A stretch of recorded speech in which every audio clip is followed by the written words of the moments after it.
Beneath a strange old oak tree, the search began. In 1795, 3 boys found a deep pit built a century before. They were convinced it held something of immense value. The clues uncovered were so tantalizing that men have been digging ever since.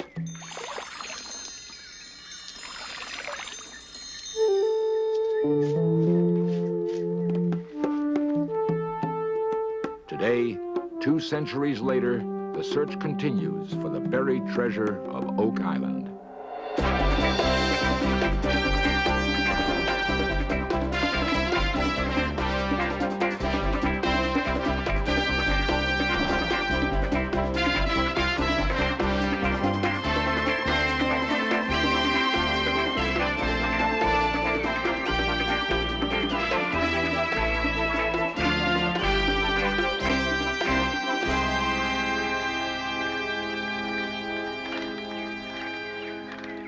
A local legend says the mysterious treasure of Oak Island will be found only when 7 lives have been lost. The treacherous money pit has already claimed 6.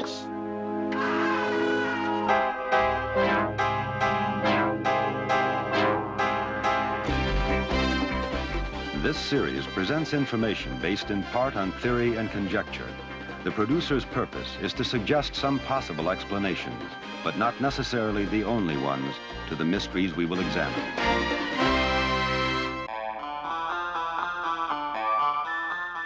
One of the world's most elaborate treasure hunts is presently underway on Oak Island off the east coast of Canada. In the 1600s, the waters of Nova Scotia were a haven for pirates, eluding British and Spanish pursuit. Most searchers have assumed the brilliant buccaneer, Captain Kidd, chose Oak Island to conceal a priceless treasure.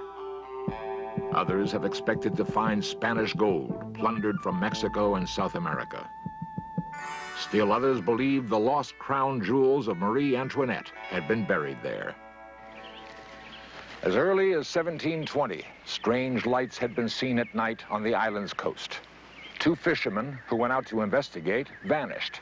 So for nearly a century after, everyone kept his distance from the uninhabited island.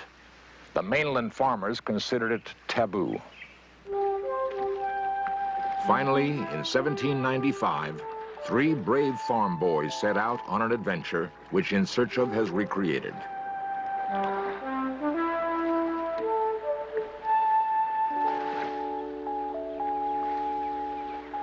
Daniel McGinnis, the leader, all of 18, was more fascinated than frightened by the specter of danger. He convinced his 2 best friends to come out and see something peculiar he'd discovered the day before. On an October morning, the island looked friendly, almost inviting. Daniel took them to a great old oak tree. Over a clear depression in the ground reached a curious bare limb, which had been sawed off a long time ago.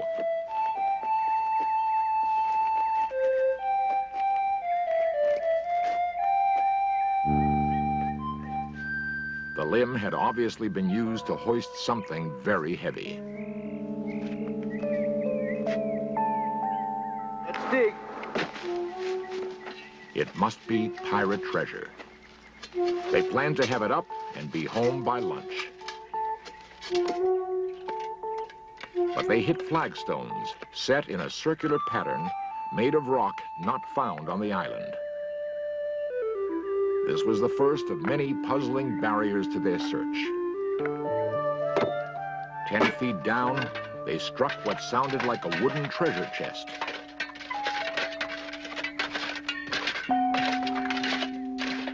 But it was instead a platform of very old logs set tight into the pit, caulked with ship's putty. They also noticed pickaxe marks in the hard clay walls. Clearly, they were re-excavating a very old shaft.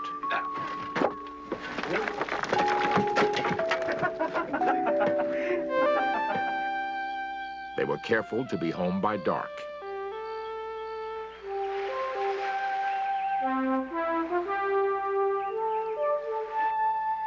Days later, they got down to 20 feet, and hit another log platform. There was no way they could have known, but this wood has since been carbon dated to 1575, the era of the Spanish conquest. Weeks later, yet another layer at 30 feet, and winter was coming. With only picks and shovels, the boys had dug as deep as they could, but they weren't ready to give up. They convinced their neighbors that what they had found could make them all rich. In the next few years, a doctor named Simeon Linz raised enough money for a major excavation. Whoa, whoa, get up, back over there, whoa, back, whoa, back, back, G,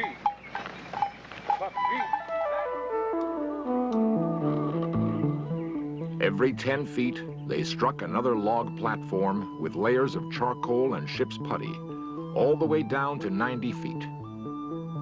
If there were treasure, it was buried not only deep, but ingeniously. It was late one day when they found the strangest clue of all.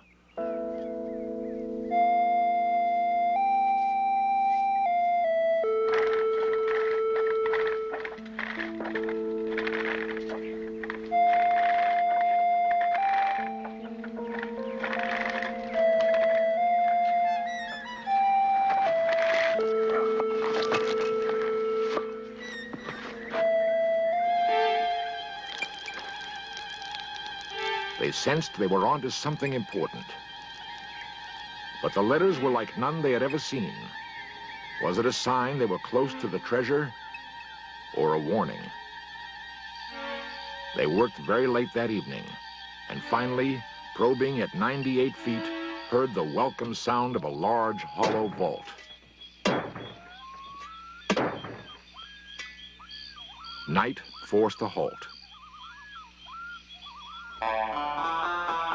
Returning at daybreak, they fully anticipated being rewarded for what had become 8 years of hard labor.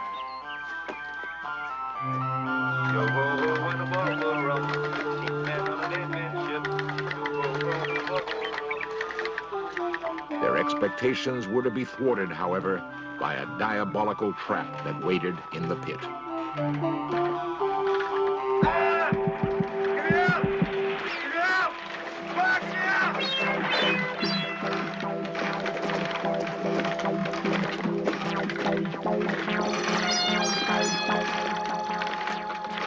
30 feet down, Guinness had fallen into water. At least 60 feet of water had somehow filled the pit during the night.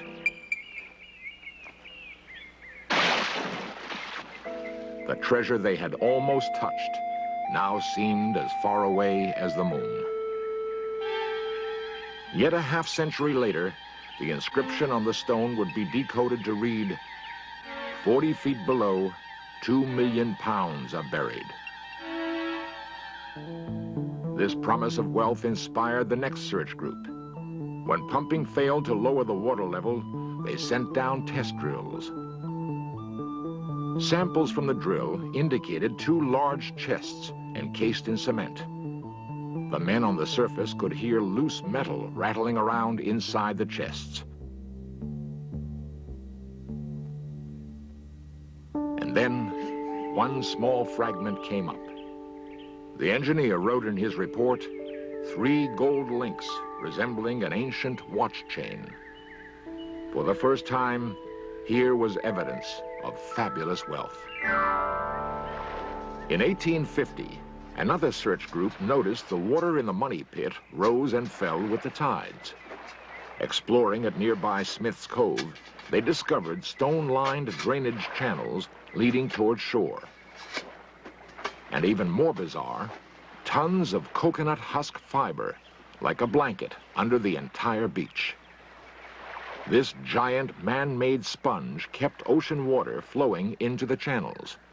But the nearest coconut tree was 2,000 miles away. Their hopes of blocking the water went out with the first tide.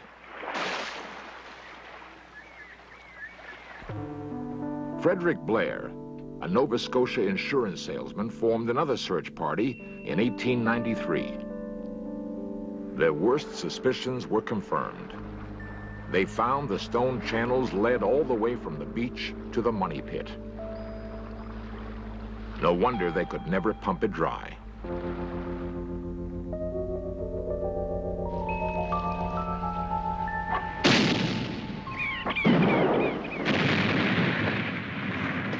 The last charge seemed to blast through into a subterranean cavity. They hoped this had finally stopped the flow of water. To check the results, they poured concentrated dye into the money pit and kept a close watch on the shoreline. The dye came up, but to their amazement, on both sides of the island. They finally realized the entire island had been engineered to continually flood the money pit.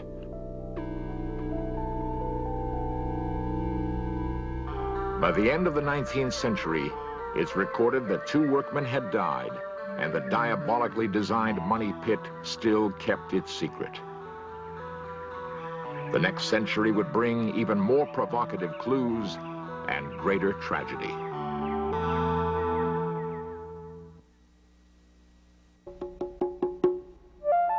For 300 years, Oak Island has been a focal point for greed and curiosity.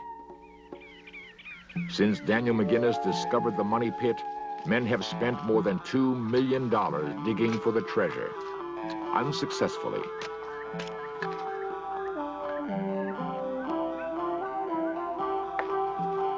Perhaps as intriguing as the treasure itself is the question, who took such elaborate means to conceal it? Maybe Blackbeard had Oak Island in mind when he boasted, "I've buried my treasure where none but Satan and myself can find it." Before he could recover it, however, he met an untimely death. All that coconut fiber suggests South America. One theory holds that a Spanish galleon wrecked on Oak Island had to conceal a fortune in Mayan or Inca gold. Others believe the lost crown jewels of France were buried here. When Marie Antoinette was guillotined, it's known that her lady-in-waiting escaped across the Atlantic to Nova Scotia. One search party in 1909 was convinced of this theory. Among the diggers, a young lawyer on his summer vacation, Franklin Delano Roosevelt. Recent scholarship, however, has proven the jewels never left France. In 1937, Gilbert Hedden, a New Jersey millionaire, came upon what appeared to be an authentic treasure map. In an obscure book called Captain Kidd and His Skeleton Island, he found a map that curiously resembled Oak Island. But more important, it included specific bearings and measurements.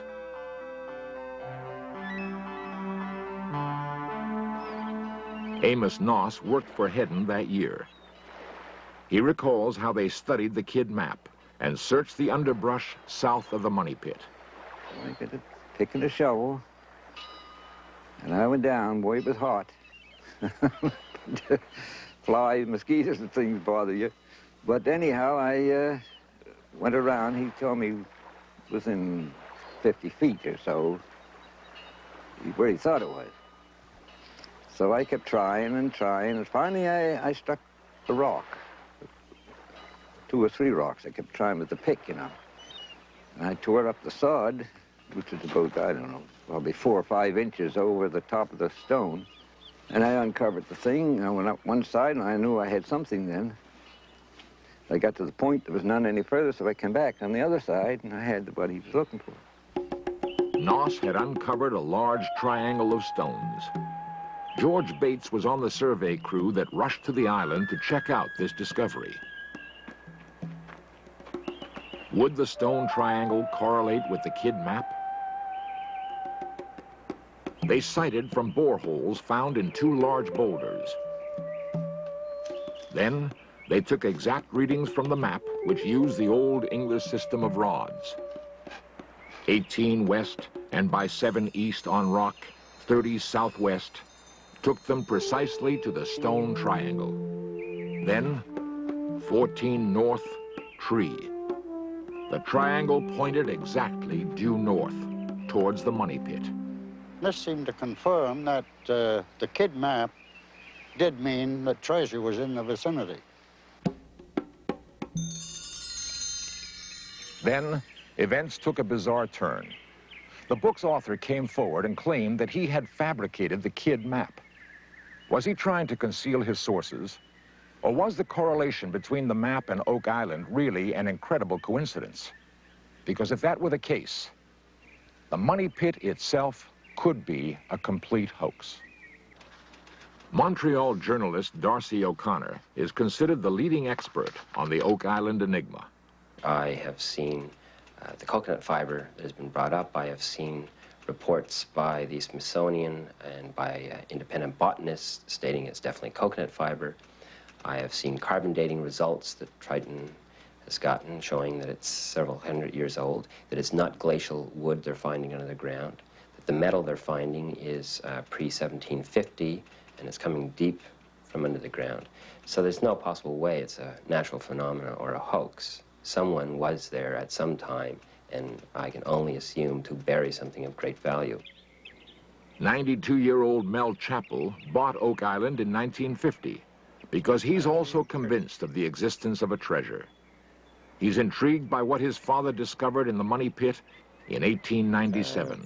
Well, when his chisel drill that they were using encountered at around 153 feet, what appeared to be stone or concrete for a few inches, then underneath wood, and they pulled the chisel drill up and put on an auger and bored through 5 inches of wood. The chips came up, and when they pulled up the auger, this little fuzzy stuff was on the screw of the auger, and when they washed it out and cleaned it up and straightened it out, it turned out to be this piece of parchment. Mel Chappell preserved this fragment of parchment no larger than a dime. Clearly, there is writing on it. Such clues have sustained belief in a buried treasure.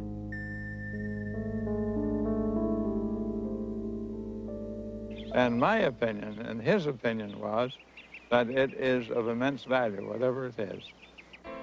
In 1959, Chappell leased treasure trove rights to Robert Restall and his wife Mildred. They gave up their careers as circus daredevils to move to the island, where Restall was convinced he would find the treasure and make a fortune for his family. He had no wealthy backers and no elaborate equipment. But his obsession carried him and his 2 boys through 6 years of back-breaking toil. Restall and his older son would work all day and talk about pirates all night. They became driven, mesmerized by the prospect of treasure.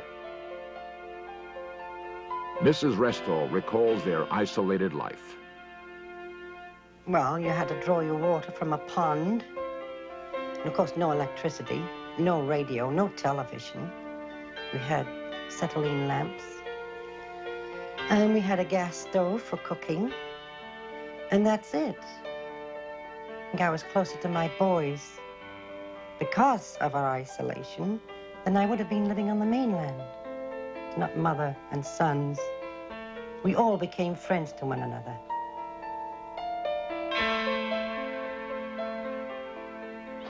August 17th, 1965.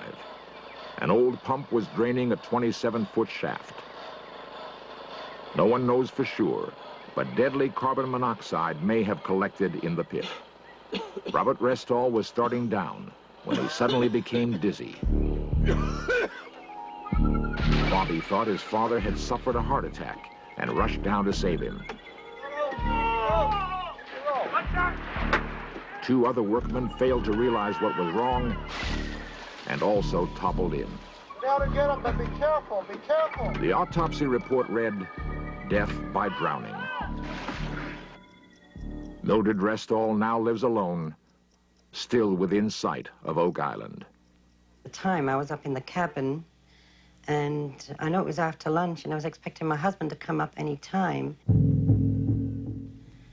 And Rick came back to the cabin, past the one that I was in, and went to his own cabin, the one he shared with his brother.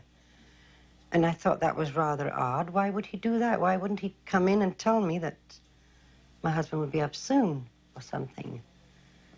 And I waited a few minutes and then went down, and by then it was all over. And that's when I learned that my husband and son and 2 other men were dead. I have an idea that he thinks, at least at that time, he thought he was pretty close. And what he thought and what it was, I don't know. He didn't tell me. I didn't ask.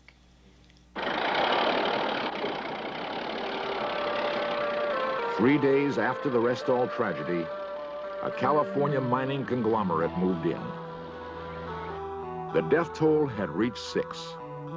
Disregarding the local legend that one more must die, this company and its successors continue the search.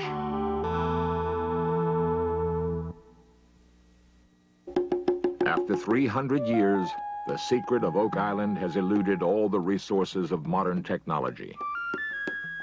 But treasure hunters persist.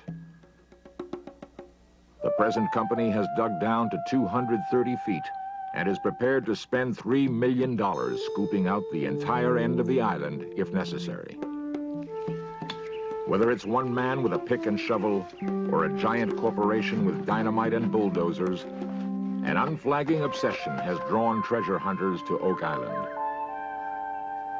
Whoever conceived and executed the fiendish money pit so far has managed to outwit them all.